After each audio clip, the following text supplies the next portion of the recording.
Hello friends, आज मैं आपको 11th क्लास का जो फर्स्ट चैप्टर है introduction to book keeping and accountancy उसके बारे में पढ़ाऊंगी।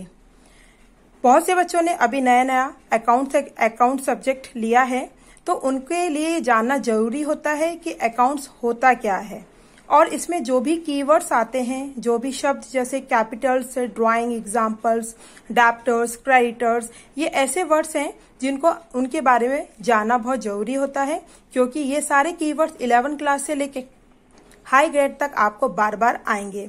तो बेसिक नॉलेज मैं आपको इस वीडियो में दे रही हूँ। तो स्टार्ट करते हैं फ्रेंड्स। यहाँ पे मैंने book keeping is a part of accounting. Book keeping is related with recording of business transactions. All cash transaction only recorded in accounts book. क्या होता है कि जो हम अकाउंट्स बुक क्यों मेंटेन करते हैं, ठीक है, अकाउंट्स बुक इसलिए हम मेंटेन करते हैं कि एक तो ये इसमें डेली बेसिस में जितने भी ट्रांजेक्शन्स होते हैं आपके बिजनेस के, ओनली कैश फॉर्म में जो भी नगद में भी ट्रांजेक्शन्स होंगे सिर्फ उन्हीं को ही रिकॉर्ड किया जाएगा।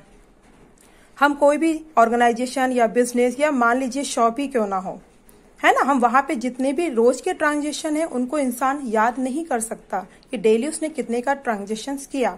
इसके लिए वो अकाउंट्स बुक प्रिपेयर करता है, ठीक है।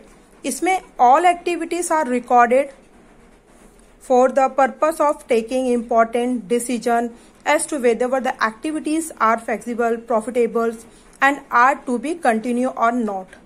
अकाउंट्स बुक्स रखने के फायदे क्या होते हैं कि आपको इससे नॉलेज मिलता रहता है कि हमारी कंपनी की फाइनेंशियल कंडीशंस क्या है।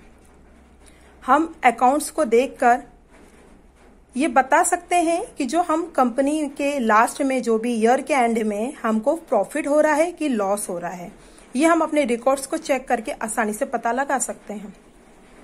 The company make accounts books to know their tax liabilities, assets, liabilities, creditors, debtors, goodwill, profit and loss, financial condition, cash flow, evidence, controlling, decision making. ये सारी चीजें क्या हैं? इस अकाउंट्स के कीवर्ड्स हैं, है ना। अपन को बिजनेस जो स्टार्ट कर रहे हैं तो उसमें आपके अकाउंट्स बुक रखने का रीजंस क्या है कि हमारी कंपनी की एसेट्स और लायबिलिटीज क्या है। एसेट्स यानी कि कंपनी की संपत्ति और लायबिलिटीज यानी कि उसके दायित्व कितने हैं, उसके क्रेडिटर्स, लेनदार, देनदार, उसकी जो टैक्स लायबिलिटीज कितनी हैं, ठीक है। कंपनी का प्रॉफिट लॉस क्या है, गुडविल क्या है। गुडविल मैं आपको आगे बताऊंगी गुडविल क्या होता है। एक कंपनी की गुडविल बहुत अच्छी होनी चाहिए, वो डिपेंड करता है उसके काम पर। फाइनेंशियल कंडीशन से मतलब है कि कंपनी के पास उसकी स्थिति कैसी, उसका पैसा कैसा है, उसके पास कैपिटल कितनी है। कैश फ्लो यानी कि आपके पास कैश में कितना फ्लो है, आपके पास कैश कितना है कंपनी के पास। एविडेंस के बाद बाय चांस मान लीजिए यदि कोई कानूनी कार्रवाई वगैरह होती है या कोई अगेंस्ट में केस करता है तो आपके पास सारे रिकॉर्ड डे टू डे अच्छे से प्रॉपर्ली मेंटेन होंगे, तो आप उसको एविडेंस के रूप में भी यूज कर सकते हैं, कंट्रोल कर सकते हैं बिजनेस पे। डिसीजन मेकिंग में यूज होता है, आप अपने इन रिकॉर्ड्स के अकॉर्डिंग आगे डिसीजन ले सकते हैं। Accounting is the practice of recording, classification and reporting of the business transaction for a business. इसमें हम जितने भी ट्रांजेक्शन्स वगैरह होंगे उनका रिकॉर्डिंग, क्लासिफिकेशन और रिपोर्टिंग आगे पढ़ेंगे। कीवर्ड्स ऑफ अकाउंटेंसी, सबसे पहले कैपिटल्स। यहां मैंने लिखा है the total amount invested into the business by the owner is called capital. जब भी हम कोई बिजनेस स्टार्ट करते हैं या कोई ऑर्गेनाइजेशन तैयार करते हैं, बनाते हैं, या कोई शॉप ही स्टार्ट क्यों ना करते हो, है ना, तो उसमें हम क्या एक लमसम अमाउंट में कैपिटल का इन्वेस्टमेंट करते हैं। किसी भी बिजनेस को रन करने के लिए हमको कैपिटल चाहिए होता है। तो जो कैपिटल बिजनेस ऑनर लगाता है अपनी कंपनी में या अपने ऑर्गेनाइजेशन में या शॉप में, उसको हम कहते हैं कैपिटल्स। कैपिटल को एक इक्वेशन से समझें तो कैपिटल क्या होता है, एसेट्स माइनस लायबिलिटीज, यानी कि एसेट्स माइनस लायबिलिटीज करने पे जो आएगा वो आपका कैपिटल्स है। Capital is a liability of the business as this amount is payable by the business. आगे लिखा है enterpriser to the owner at the time of close of the business. यदि आपका जब बिजनेस बंद होता है तब आपके जो भी ऑनर है उनकी रिस्पॉन्सिबिलिटी, उनकी लायबिलिटीज होती है कि जो पैसा उन्होंने लिया है, लगाया है, वो आपको वापस करना पड़ेगा अपने बिजनेस में। ठीक है। ड्राइंग, जैसे कि आप मान लीजिए ड्राइंग क्या होता है, यहां पे मैंने लिखा है द अमाउंट ऑफ कैश और value of goods assets it is withdraw from the business by the owner for personal use called as drawing. Example से हम समझ सकते हैं, proprietor pay college fee of his son और pay for his medical expenses, mobile bills, rent, it is from the business.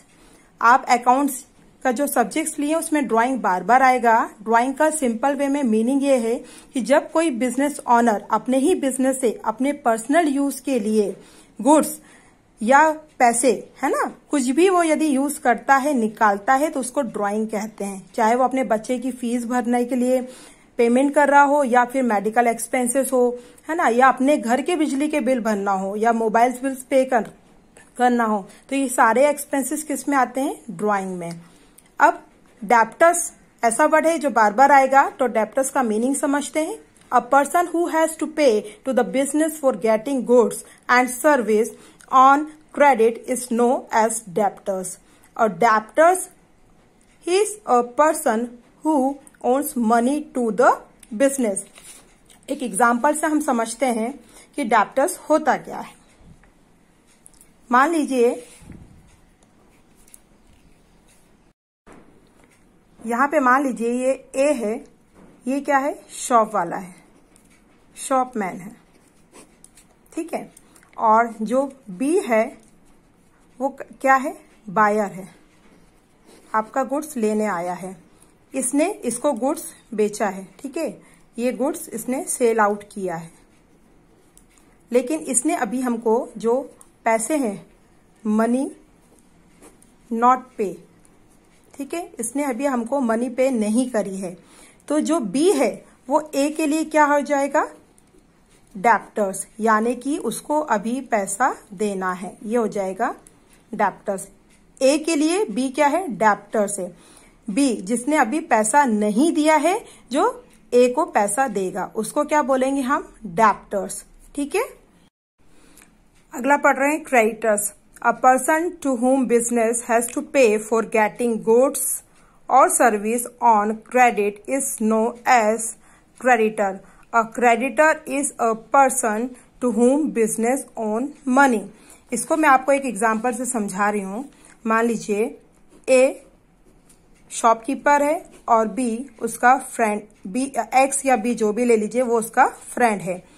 ए ने कुछ goods sold किए हैं, सॉरी, एक्स ने ए से कुछ गुड्स परचेज किए हैं, इसने सेल किया है और इसने परचेज किया है। ठीक है। ये सेल हो गया, ये आपका परचेस है।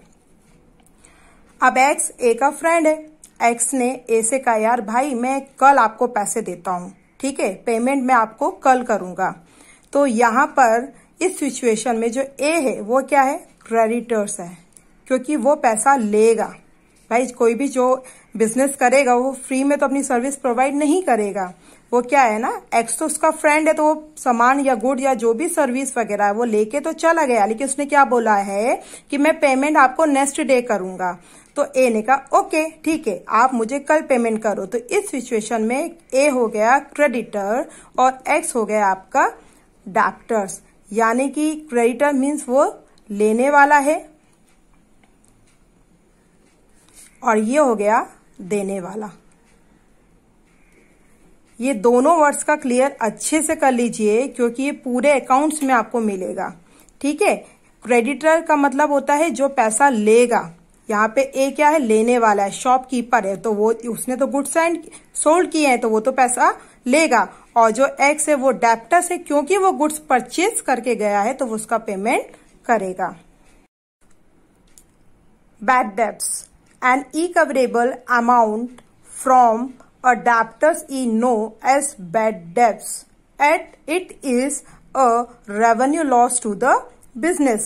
देखिए यहाँ पे क्या आ रहा है, डेप्टर्स का नाम आ रहा है ना। डेप्टर्स का मतलब मैंने अभी ऊपर ही समझाया कि जो आपको पैसा बाद में देगा।